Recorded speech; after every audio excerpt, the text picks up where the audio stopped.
Hello everyone, this is me Sadia है और मैं आपके लिए लेके आई हूँ एक और रीडिंग जो कि होगी for whoever needs it. Topic reading का रहेगा उन लोगों के लिए जो जानना चाहते हैं कि क्या वो मूव ऑन कर चुके हैं। अगर आप राइट नाउ नो कॉन्टैक्ट की सिचुएशन में हो तो आप उसके लिए रीडिंग देख सकते हो। आपके माइंड में जो भी स्पेसिफिक समवन है या जो भी पर्सन है जिसके साथ आपका ब्रेकअप हो चुका है और आप जानना चाहते हो कि क्या वो पर्सन अपनी ज़िंदगी में मूव ऑन कर चुका है या नहीं किसी और इंसान के साथ, तो उसके लिए रीडिंग देख सकते हो।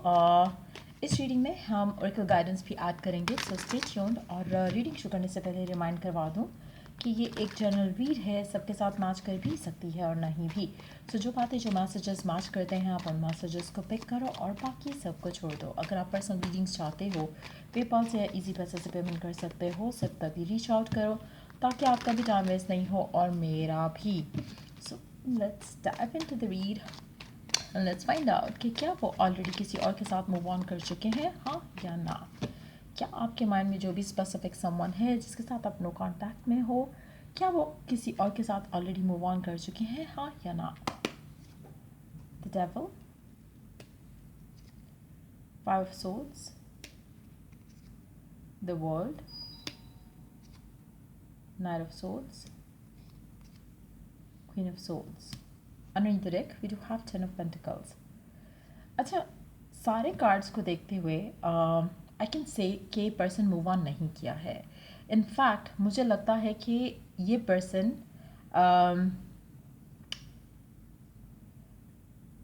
बहुत जल्द आपके पास वापस आने वाला है, क्योंकि मुझे लगता है कि जो करंट सिनेरियो है आपका राइट नाउ इस इंसान के साथ, उसमें बहुत कुछ बदल चुका है, बहुत कुछ चेंज हो चुका है। आपकी फीलिंग्स इस इंसान को लेकर, इसकी फीलिंग्स आपको लेकर, मुझे लगता है कि ये पर्सन जो भी इसके दिल में फियर था या जो भी इसको डर था कि कनेक्शन आगे नहीं जा सकता है, आप में कोई इशू है, उसमें कोई इशू है, जो भी ये रीज़न देता था या देती थी आपको कि हमारा कुछ नहीं हो सकता, हमारे रिलेशनशिप का कुछ नहीं हो सकता, मुझे लगता है कि ये वो सारी चीज़ें जो इसके जहन में आती थी, काफ़ी हद तक इसको बहुत एक क्लियर कट पिक्चर दिख रही है कि जो भी इसको लगता था कि इस वजह से वर्कआउट नहीं हो सकता, उस वजह से वर्कआउट नहीं हो सकता कनेक्शन, वो सारी चीज़ें राइट ना आपका पर्सन मिस कर रहा है अपनी ज़िंदगी में। और मुझे लगता है कि कहीं ना कहीं जो इसके फियर थे वो उनको लेकर खुद के साथ उलझ रहा है कि क्यों तुमने ये सब किया। एक होता है ना कि आपको रिग्रेट का मोमेंट जो होता है, उस तरह की सिचुएशन मुझे यहाँ पे ज़्यादा दिख रही है। सो मुझे नहीं लगता कि पर्सन आपसे मूव ऑन किया है, किसी और इंसान के साथ है। इनफैक्ट ये अपने अंदर जो इसकी इश्यूज थे, कॉन्फ्लिक्ट्स थे, इनर कॉन्फ्लिक्ट्स जो थे, उनको डील कर रहा है काफ़ी हद तक। उनको डील कर रहा है, जो इसके एडिक्शंस अगर रहे थे तो उनको डील कर रहा है, चाहे वो अल्कोहलिक थे, चाहे वर्क रिलेटेड थे, चाहे किसी भी तरह का एक पैशन अगर ये फॉलो कर रहे थे जिसके बाद उनको कुछ और दिख नहीं रहा था। तो मुझे लगता है कि वो सारी चीज़ें अब वो उसमें से अपने आप को निकालने की कोशिश कर रहे हैं, निकल नहीं पा रहे। लेकिन ये मैं आपको बता दूं, एक ऐसी सिचुएशन है जहाँ पर ये इनर स्ट्रगल चल रही है, इनर कॉन्फ्लिक्ट चल रहा है, इनर फाइट चल रही है, जिसमें से निकलने की कोशिश कर रहे हैं, अंडरस्टैंड करने की कोशिश कर रहे हैं। तो मुझे नहीं लगता कि इस इंसान की ज़िंदगी में कुछ ऐसा एक होता है ना कि फ़्लो है, या फिर ऐसा सेटिस्फैक्शन या पीस है जहाँ पर ये किसी नए रिलेशनशिप में जाने की ख्वाहिश भी करें। सो मुझे नहीं लगता कि आपके पर्सन की ज़िंदगी में कोई और इंसान है या वो किसी और के साथ मूव ऑन कर चुके हैं। मुझे लगता है कि काफ़ी हद तक आपके पर्सन जो हैं वो अब भी अपने इनर जो स्ट्रगल्स है उनको डील कर रहे हैं। और मुझे लगता है कि इनकी love life right now on hold है। और जहाँ पर इस इंसान का जो रियलाइजेशन है या अंडरस्टैंडिंग है अपने अपने आप को लेकर, अपनी फीलिंग्स को लेकर, अपने इमोशंस को लेकर, वो डेफिनेटली टेक प्लेस कर रही है राइट नाउ, वो हो रही है, जिसकी वजह से लव लाइफ इनकी फ़िलहाल स्टक और स्टैग्नेंट है। इन्होंने डेफिनेटली किसी और लड़की या लड़के के साथ मूव ऑन नहीं किया हुआ है।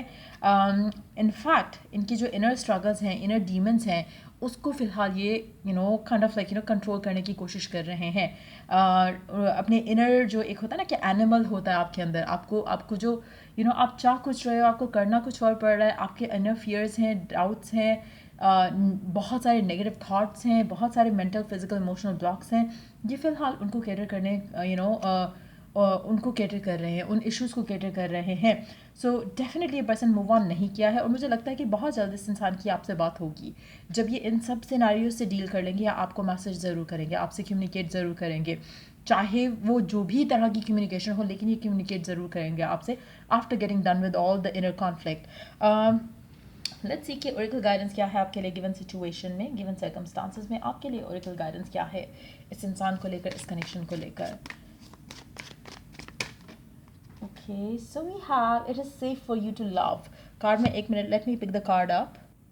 So it is safe for you to love. Open your heart to give and receive the highest energy of all. अच्छा, मुझे लगता है कि ये पर्सन जब आपको रीच आउट करेगा, अप्रोच करेगा, तब ये पर्सन रेडी होगा to be in any relationship जो कि कमिटेड हो, फुलफिलिंग हो। राइट नाउ जो इसके इनर स्ट्रगल्स थे, मुझे नहीं लगता कि इसको किसी भी तरह का दूसरे लोगों का दबाव था या है, और एटलीस्ट इसकी पोजिशन ऐसी नहीं है कि उस दबाव में आए। अगर इसने आपको ये रीजंस दिए भी कभी, तो it was not the reason. इसने खुद कुछ चूज़ नहीं किया, दैट्स अनदर थिंग, या खुद अपने लिए स्टैंड नहीं लिया, दैट्स अनदर थिंग। लेकिन ये पर्सन अभी पहले भी इतना इंडिपेंडेंट था, इतना खुद के लिए डिसीजन ले सकता था या थी, जहाँ पर ये अपनी लव लाइफ की डिसीजन ले सके। लेकिन this person did not take those decisions. इसको क्योंकि कहीं ना कहीं खुद ही एक वो फियर था कि कनेक्शन में शायद ये अपने अपने अंदर जैसे एक होता है ना कि you are not confident enough कि आप किसी हैप्पी फुलफिलिंग रिलेशनशिप का पार्ट हो सकते हो। चाहे पास्ट एक्सपीरियंस को देख के डर लगता था, चाहे अपने बिहेवियर को देख के डर लगता था, लेकिन this person had the fear.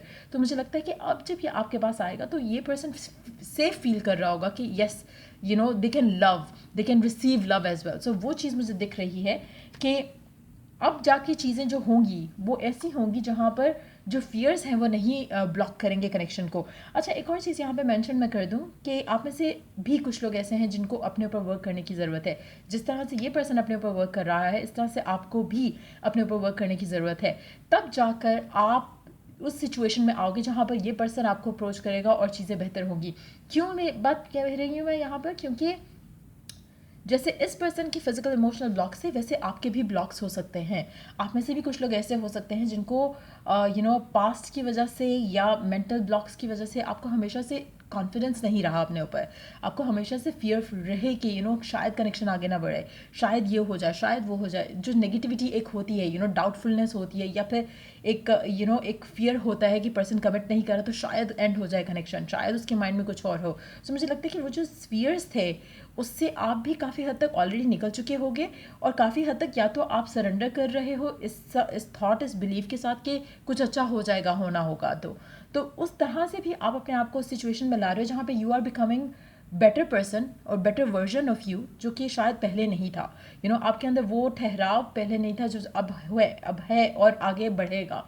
और आपके अंदर वो एक डाउट था या है स्टिल, जहाँ पर आपको लगता था कि शायद you are not good enough, शायद इसीलिए आपकी लव लाइफ में चीज़ें वर्कआउट नहीं हुई।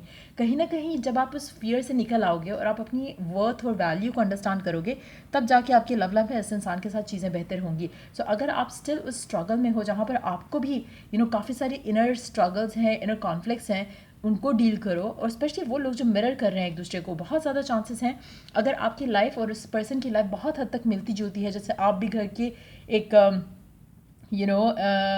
अगर आपकी फैमिली और उसकी फैमिली में as in terms of like जैसे आपके बहन भाई और उसके बहन भाई, या किसी भी तरह की कोई भी तरह की सिमिलैरिटी है उसकी लाइफस्टाइल और आपके लाइफस्टाइल में, एज इन कि जैसे उसकी फैमिली वहाँ पे है, उसकी फैमिली आदि कहीं और है, अगर इस तरह का कुछ भी कुछ भी तरह का, किसी भी तरह का छोटा या बड़ा सिमिलैरिटी अगर है, काफ़ी हद तक अगर आपको हर बात में लगता होगा कि ओह मेरे साथ भी ऐसा है या उसके साथ भी ऐसा है, अगर आपको वो सिमिलैरिटी दिखती है अपने और अपने पर्सन के दरमियान में, तो मुझे लगता है कि आप दोनों डेफिनेटली एक दूसरे को मिरर कर रहे हो। अगर आपका एडिक्शन आपका पर्सन था, उसका एडिक्शन कुछ और हो सकता है जिसकी वजह से उसने आपको इग्नोर किया और आपने जिसकी वजह से सबको इग्नोर किया। तो मुझे लगता है कि कहीं ना कहीं वो जो बैलेंस था वो भी वापस आ रहा होगा, और एक स्टेबिलिटी आपको अंदर से फील हो रही होगी towards your life overall without this person too. तो मुझे लगता है कि तब आप बहुत क्लोज होगे इस इंसान के आपकी ज़िंदगी में वापस आने के लिए। It can take 1 month time to be honest, इससे ज़्यादा भी लग सकता है, लेकिन मुझे लगता है कि मेजॉरिटी लोगों के लिए 1 महीना would be more than enough, जब ये पर्सन आपको अप्रोच करेगा